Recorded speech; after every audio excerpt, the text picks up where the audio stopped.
All right, and now we're going to talk about the second component, right? So the first primary component of the Dayflow sort of self-maintenance, self-regulation system is the compass, or we call the decision matrix. So the decision matrix or compass is our physiological state. So what physiological state are we in, right? And sort of that, their state is sort of our mood, and our decision within that is our attitude, right? So we could be in a bad mood, but still make good decisions, which is a good attitude.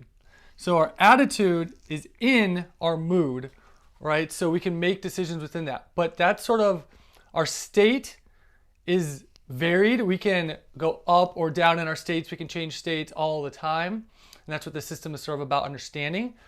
But within that, it helps to know as we're trying to feel good where we are on the second part, which is the map, right? So the compass is where our internal state is, what state we're in. And then the map is where we are within the day. So the map, this way, rounding it out, is a day, right? 24 hours. I've never known anyone, or it's a joke, of course, but I've never met anyone that hasn't been in somewhere in this circle, right? If you're alive. So from the moment we're born till the moment we end this lifetime, right, we are within some spot in this at all times. So the value of this is that we're never not in this. So if something doesn't allocate or fit in this, it doesn't fit in our life, right? And now we'll start off sort of setting up a day, but then we will eventually do what's called a rolling allocation. So each part of the day in the week may have a greater emphasis. So that's how we add new things or do less of other things. It's called a rolling allocation. But we start first with a day because everything has to fit within our structure of a day. And then how we make changes throughout the week is a rolling allocation. And then throughout the seasons, months, seasons, and year is a larger rolling allocation. So they're not always the same, but they follow the same principles. So we always start with the day, right? So if we look at the day, we break it in here into 8 quadrants. And if we look at how we view the day from an energy perspective and our peak times to do certain things, we have to understand that so we'll say in the West, it's sort of called chronobiology, is the study of this concept of when we are at our best in different parts of our body and peaking, because it's like an ocean wave. It changes. It rises for certain times, peaks, and comes back down, right? So we're not is equally available to all things at all times, even though we can touch them. We have peaks and lulls throughout the day depending on different systems. So that's what this is about. So in the West, it's called chronobiology. And then in the East, this sort of concept is the meridian wheel in Chinese medicine. But they really overlay pretty well. If you study the meridian wheel and understand right times to do right things and why, and then study chronobiology, they pretty much map over, which is pretty awesome, right? So different perspectives. One is thousands of years, probably older than that. Many thousands of years they've been doing this without necessarily the objective scientific data, but they've been doing it and researching and practicing it. And in the West, we have the objective data, which is the chronobiology. And when we combine those two in their information and research, they're talking about the same thing, right? Different perspectives, but same thing. So we have to understand there are ideal times energetically to do certain things. And we're going to go over and layer out this map. And I understand that not everyone can do everything because, we don't have 100% access to our schedule all the time. But we can understand when we understand that there is a best time, we start to adjust our activities. So if we can't do it at that time, we have to do it at a non-peak time. We just understand that our intensity may vary, our energy, our effort may vary. So we're going to sort of say this first bracket. Now, I don't expect you to necessarily have to be up during this time. Some people like to, right? If you look at the Eastern cultures, there's a lot of early morning, pre-sunrise self-cultivation. And you're going to see that layers out is the value, right? So the first thing that we want to do sort of in our day, our best time allocation, and I'll fast forward this and skip through myself so I don't see me writing it, but or waste your time with me writing it. But the first chunk we want to do in the day, whether it's larger or it's shifted up or whatever. But the first sort of thing we want to do is self-cultivation, right? That's the best time to self-cultivate.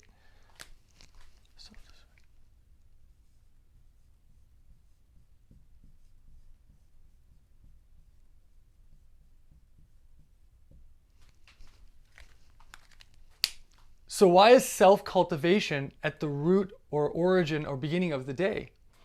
Like I said, in Eastern cultures, that's pretty much established, pretty standard. In the West, we kind of say if we want to get up early, the 5 a.m. club, the 6 a.m. club, if it's hopefully it's to do some movement and take care of yourself. Other times people will do it because they have to do their work then, which if you gotta do what you gotta do. But if like we're gonna invest and we can work on our self-cultivation anytime in this map, this is a 3 times payoff to self-cultivation later, right? So it's kind of like the sooner we can do this in this map, like an investment, we're going to get 3 times the return here that we will sort of later. So that's one of the reasons. Another is it sort of sets our tone or intention. We activate, which you'll see later, all of our own needs. We take care of them so that we see the world through a different lens, right? A better lens for us that we want. So we begin with self-cultivation, and the time is sort of, ideally it's before sunrise or leading up into sunrise. Everyone's schedule is different, so whatever that is closest to you, mine's sort of 4:30 a.m., but that's a family situation. I'm getting up before my son, I'm taking care of my activities. So my wife and my son get up, I'm fully present and able to be a great dad and great father and great person and not frustrated because I wasn't able to do the things I wanted to do. That took me a little time, but learning where to put self-cultivation before these other things is critical, okay? And we'll get into what the self-cultivation is, but I just want you to have an understanding of it as we go through the circles. So next, after self-cultivation,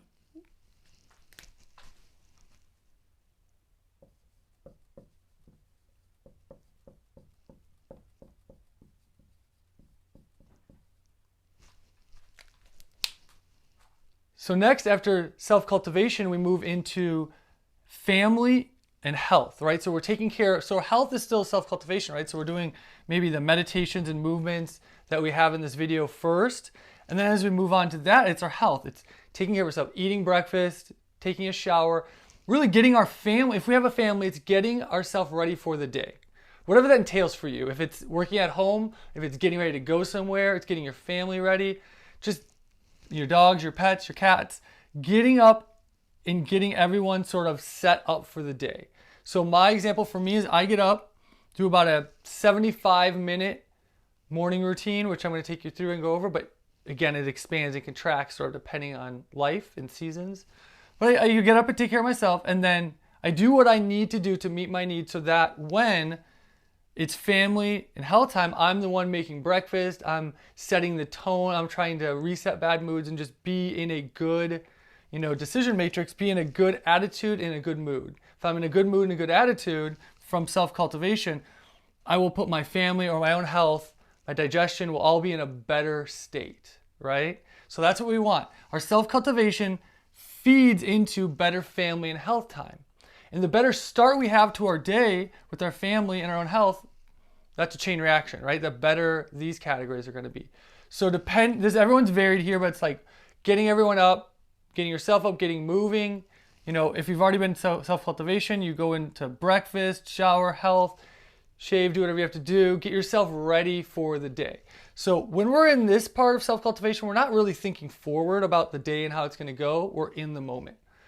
Once we sort of have that sunrise, the next phase, we're starting to now envision our day. We're using vision to see how our day is going to go, and we prepare for it because we've already self-cultivated. So it's everything in this is momentum, right? And it feeds into the next thing. It's the intrinsic order of our energy and how it naturally occurs best. So once we've done these things, we're going to move into sort of the third stage.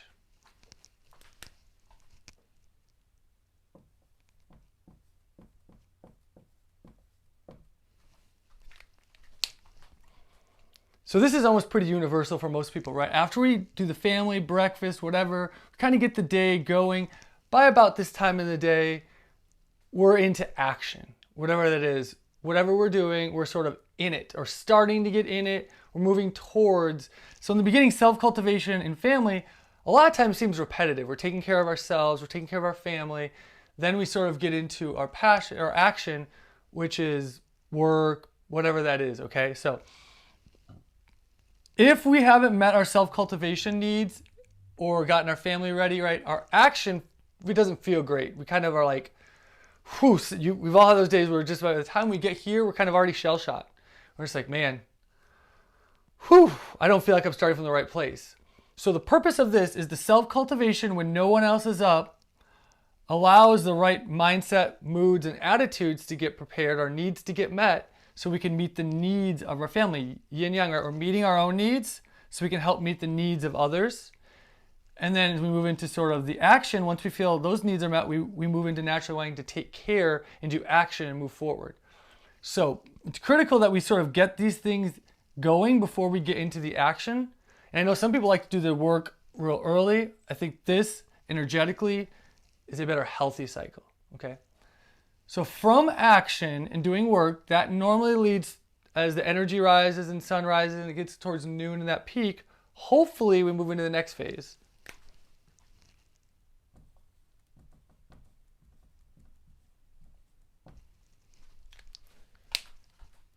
So hopefully from action, our energy drives and rises and we get really focused in the project we're doing. In the beginning, we're just kind of getting going. And then as we get moving, we get into the project where everything else sort of fades away.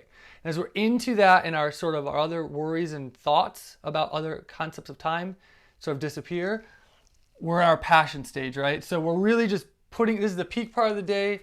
As the energy is rising, it's sort of peaking between noon and 3, the sun is, and sort of the energy as well. And then it starts to fade again, right? So our action and our passion, this 9 to 3, give or take, everyone's schedule can vary. It's not fixed, it's more of a concept, but there is value in the fixedness too. That right here, we're doing sort of, this is our work cycle. So if you look at this now, this first section, again, it's not starting at 3 for most people, right? I do know someone who gets up at 3:30. It's common a lot in Eastern practices, but I think that's an evolution. It takes time, and it's not necessary. So you get up where you can feel ready to do self-cultivation, and then family. So this first sort of fourth of the day is building up our health. Okay, so when we go to sleep, at the end of the day, we get dehydrated, you know, hopefully 8 hours, give or take 6 to 8 hours, we're in bed, resting, recovering. And then when we wake up, this first fourth of our 24-hour cycle right here is about building up our health. So I want you to think about, no matter how you're doing or what your tasks are, even if you have to do your action work early, we want to think about this as your build-up phase. So sort of from the time you wake up until 9, give or take, maybe even later if you're on a shifted schedule like a NBA basketball player who plays late, right? You know? So this section first is geared about building up our health. And once we've sort of built our health back up and feel good, our natural inclination, which you're going to see in the third part, the key, is we sort of want to do this. And then the next part here, so build up our health, and now we're going to say we're going to build up our wealth. So our work, our wealth, our passion, the things we work on, if it's even going to school, whatever we're doing, we're hopefully, that's the phase where we work, we go out and do things in the world, or we can even internalize it, but it's usually to put back out into the world, right? So a lot of this stuff right here is never seen. It's what we do in private. And then even if we're in private in our houses, this stuff tends to lead out into the world. So build your health, build your wealth, right? So these are sort of the main compartments of it, and then the subdivisions sort of fit in.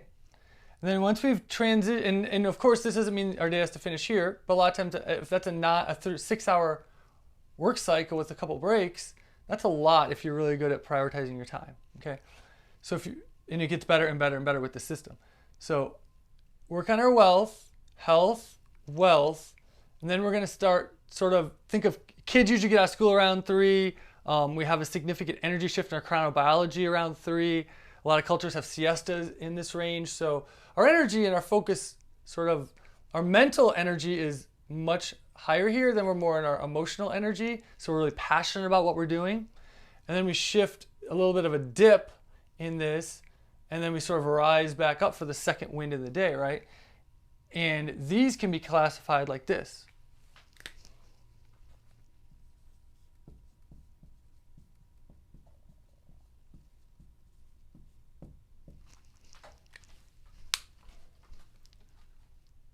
So this part of the day transitions more than into relationships. So if you have a parent, if you are a parent, you're picking up your kids from school, give or take around that time if you have to, or you're going to watch their sporting events, right? And you're talking to other friends. So you kind of come out of this coma of like really focusing on your work and your passion and whatever you're doing. And then we start to, our internal energy starts to shift into seeking out relationships. Right, so a lot of times, like growing up as a kid, like that's after school, so you're hanging out with your friends, right? It's a very natural thing. You're working out with your buddies, great time to go to the gym, hang out and work out. When I was a strength coach, it was great for 15 years. Kids would come in the lift during this time, right? And they were building relationships. They were getting stronger, but they were doing it we were talking, building a relationship with each other. They're building relationships. So, and earlier than that, they were sort of focused on their work like we are. So this is sort of our build our health up, build our wealth up, build our compassion up, right? So when we deal with the relationships, sort of the key place we want to be, and we'll get into it other, is compassion, right? So if we think of it, sympathy, empathy, and compassion. Compassion is the highest evolution of that because we are able, it's like a ball. It's able to handle and see all sides, but everything rolls off of it, right? So we want our compassion focus. We want to build up our ability to have compassion as we move into relationships in meeting with other people, right? So it's a very logical rotation of our assignments. And again, like whether you're working out with family, with your significant other, just taking a break, it's a great time to do, even if you're at work, to do projects, right? To go take a break and meet with other people. You might be really focused on your own work early, and then maybe meet with other people and work on projects later, right? So it's just a way to organize this in a full circle.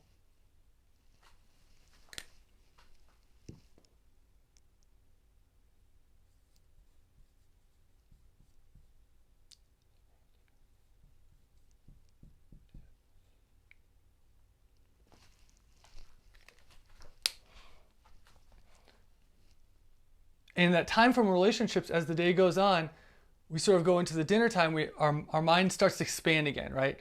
So we sort of have a contracting, expanding focus. And as the day sort of expands beyond this part, more towards like the sun is starting to come back down a little bit, depending on the season, but it's obviously not peak anymore. And we move more into a time to be creative mentally, right? We imagine things. We're like, a lot of people watch TV, right? So it's more of a creative, even though that's sitting back. It's creating something new. You're thinking about something different. It's not ideal, but we can get out, go for walks, hikes, have dinner time where we talk to our family. If we have kids, whatever, take the dog out, meet people in those relationships at the park.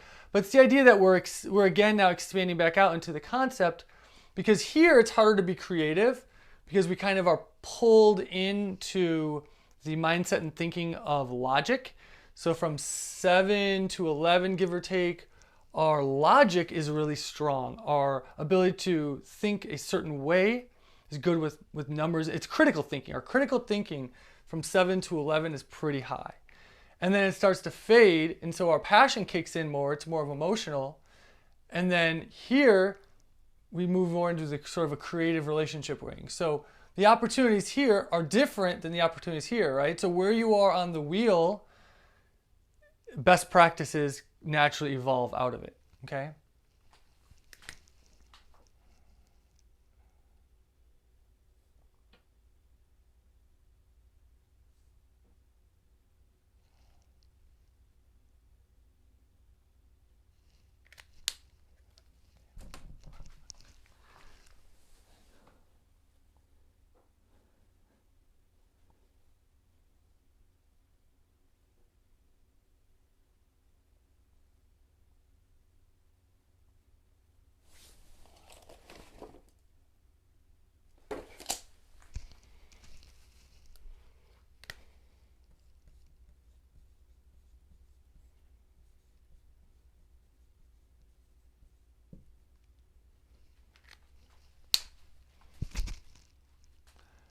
And that naturally will evolve us as the sun starts to come down.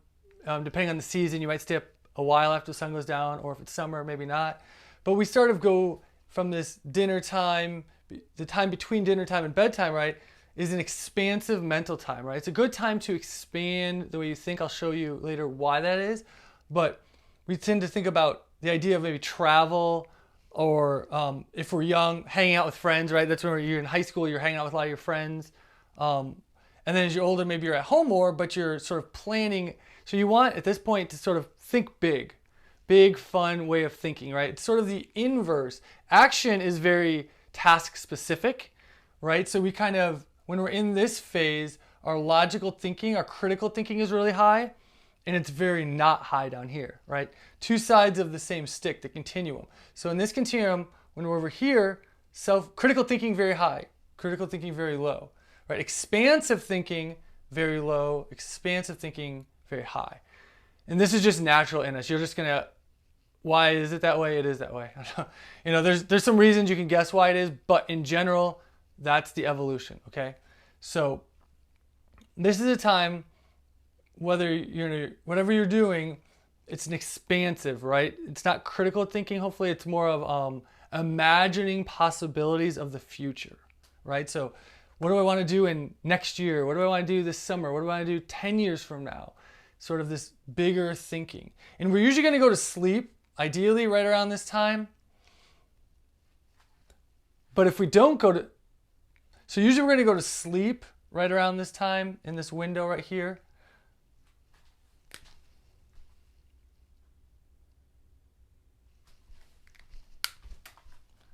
So usually we're going to go to sleep right around here in this window of this 9 to 12 range, hopefully on the earlier side, but depending who you are, right? And then if you are still awake into this sort of 12 to 3 time, whether you just wake up, right, or if you've been up the whole time, this naturally evolves into more thinking about the end of your entire life as a whole and beyond, right? So here you might encompass your entire life. What do I want to do? Where do I want to go? My bucket list. Bucket list thinking right here, right? Dream thinking.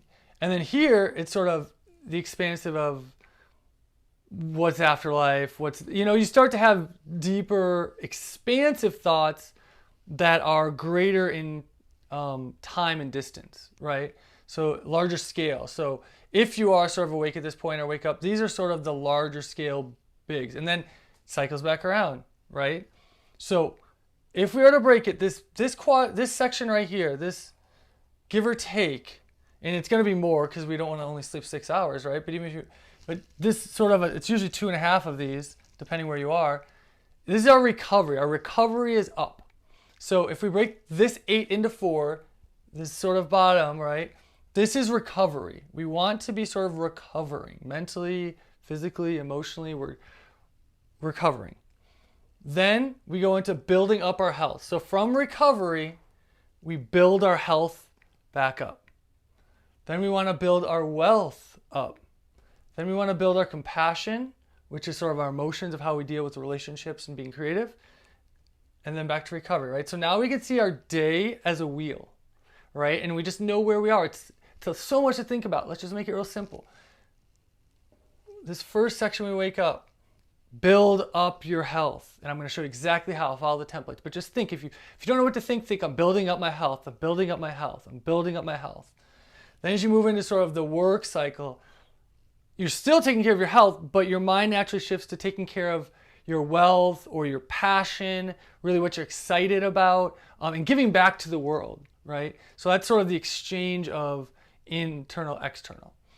Then as we move in sort of out of the financial contribution exchange with the world, we move into sort of the emotional exchange, our relationships and our creativity, so that our compassion is up. We really want to be compassionate because we're very available then. It's very easy to be cranky, right? Like you get home from work after doing all this focus, and if you're not ready and your needs aren't met, and you jump into this, you're going to take out your mood on your relationships. And those are the people you don't want to take it out on. That's the time people you're trying to spend time with.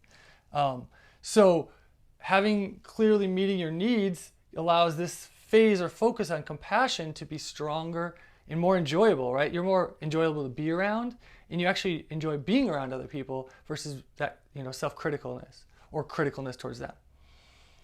And then back to recovery. right? So build up your recovery, build up your health, build up your passion and wealth, build up your compassion. So this is the map, right? And we're going to fill this map out. I'm going to put a lot of information in this map, but that's why it's built into the Dayflow journal too. So the Dayflow journal has all of these layered in sections, and you can sort of always see what the ideal situation is. But this is already built in to sort of our natural biology, physiology, psychology, neurology. The chronobiology studies it, and they say, oh, certain things happen at certain times. This is why, and these are the ideal times. So this is our basic template for the map. And so all of our activities can sort of just be plotted in there. And it's good to have a general structure, but then again, we'll talk later about how we do rolling allocation. So how do you do variation within a theme? How is Monday, Tuesday, and Wednesday, and Thursday, and Friday, and Saturday, and Sunday all different, but still operating on the same theme, the same template, the same principles? It's called a rolling allocation, right? We allocate different things at different times, more or less, within the structure of the template, ideally as much as we can. So the map, first part right here, big one. Start to see your day in these 4 main sections, and then even these subcategories of these 8. And we start to get excited about them because we know those focuses only last for a certain period of time, and then we move on. So we can really lean our energy, our excitement, our passion into those, knowing that our natural neurology, biology, psychology will all sort of move us to the next phases naturally. So we might want something sooner or at a different time, but if we lean into the right flow of it, we'll sort of naturally just fall into that. So I hope that makes sense. I hope you're excited about this. I love this topic, this concept. Again, this map is sort of our guiding force, and then we have the decision matrix and the compass. So what state we're in changes how we see this, of course, but this is always here. So get excited about this, get passionate about this, see this as the 4 and then the 8 within, and just start to see your day that way for a while. Just start to see it and build it in. Use the Dayflow journal and just follow this concept, and things will start to naturally fall into flow. It's the whole concept of Dayflow.